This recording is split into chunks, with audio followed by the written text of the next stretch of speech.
how do you really find purpose at work?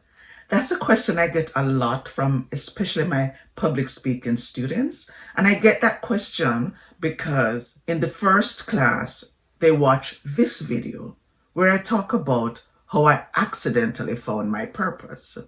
Now, the goal of that video isn't for them to start thinking about purpose. It's to let them know how I started teaching, which was quite accidental.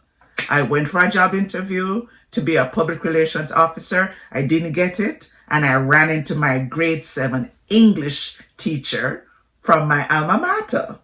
And she was then the vice principal of the school. And she was recruiting. She was recruiting teachers. And when she saw me, she said, how about giving back 2 years to your alma mater? And I said to her, I'll give 1 year. And that 1 year has now become 34 years. So when my students watch that video, they say, well, that's easy for you to talk about purpose because you were lucky enough to find purpose.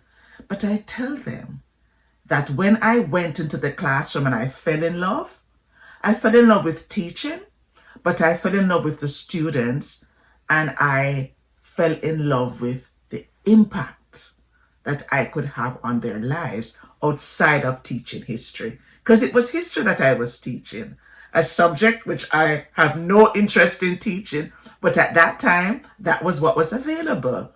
And looking back, I wonder why I even decided, well, I know why I did it. I didn't have a choice. There were no other options. And I did well in history, even though it wasn't something I particularly loved. Side note, sometimes on the way to purpose, it's not a clear path. Because I started teaching history. I would never teach history again. But that's where I started. And as long as we start, it doesn't matter where we start. Because doing something is better than doing nothing. So you won't necessarily find purpose immediately. But as you go on and as you continue, it can be purposeful. Now, for those of you who are wondering how to find purpose at work, let me share with you something that I learned when I read the book Life's Great Question by Tom Rath. Now, Tom is a scientist with the Gallup Institute, and he and his grandfather did How Full Is Your Bucket, if you've seen that one, or the Strength Finders. But Tom, at 16, learned that he had a very rare condition, which meant that he was constantly going to be having different cancers, and his life expectancy was to 40 years. So because of that, it made him begin to think from early about purpose, making sure that what we do counts and making sure that what we do is purposeful. So he has suggested the way to find purpose at work, and I'd like to share that with you. According to Tom, connecting what you do with who your work serves is the way you find purpose at work. He said you can begin by connecting your daily efforts to the way they contribute to specific people's lives. There are now countless examples of how connecting your work to the meaning it creates for specific people leads to better results, as well as to more enjoyment in and satisfaction from one's work. Now, I'll tell you, when I first started teaching, I was a high school teacher, and I had a student who I will never forget. And one day she came to me at the end of a class and told me that her father was molesting her. I fought back the tears. I kept myself under control. I talked to her. And then when I finished, I said, we have to go to the guidance counselor because you need to report this. At the end of the year, she came back to me and she said, thank you for caring. And I'm telling you, that for me was purpose. It wasn't just the fact that I was teaching. And certainly, teaching history was not my jam. But when I realized that I had touched a life and I had made her feel more hope, that was purpose. And that's what we're called to do. See how the work we do serves the people who we serve. So in the book, Life's Great Question, Tom gives us further examples of how people found purpose at work. So I'm going to read those examples to you. And as you listen, begin to think about how you can apply some of this to your own life.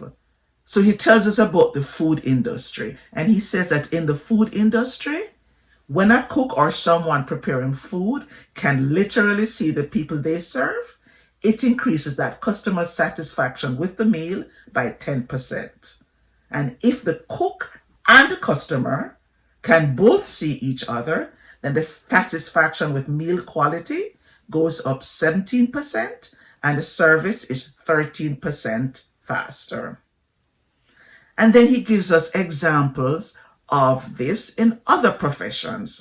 So he also talks about lifeguards, and he says that when lifeguards read stories of people's lives being saved, they are more vigilant on the job. When telephone-based fundraisers hear from the beneficiaries of their work, they are more motivated and raise far more funds in their cause. And then he says that even when people learn about internal customers or colleagues and they connect their work to the direct contributions it makes, it has tangible benefits. And then he tells us about a Harvard study where field workers who harvested tomatoes watched videos of the way their contribution helped colleagues in the factory another step down the chain supply.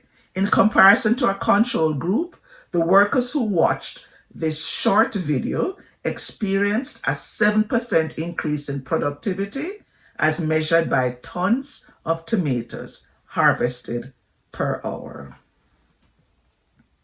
Can you believe that? Then he said that his takeaway from all this research was that people experience a far greater sense of belonging and more sustainable well-being when they connect their efforts in the moment with a larger influence on others.